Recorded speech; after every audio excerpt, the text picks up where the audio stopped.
the next date will be communicated. Itakuwa communicated.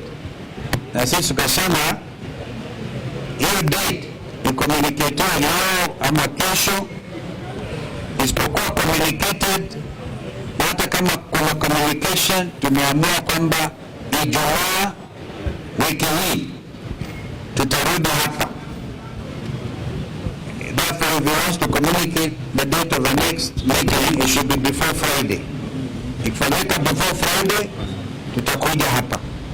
Kama ana communicate siku ingine, kwa sababu ya umuhimu wa jambo hili na wadi ambayo inazidi kutokana na excess use of police force, hatuwezi sisi tukavumilia kwa niaba ya wananchi wa Kenya ati mpaka mkuu wa polisi ataamua ni yeye atakutana na viongozi ambao wako wanaheshimika na Kenya nzima. Sisi tunazungumza kwa niaba ya Wakenya wote.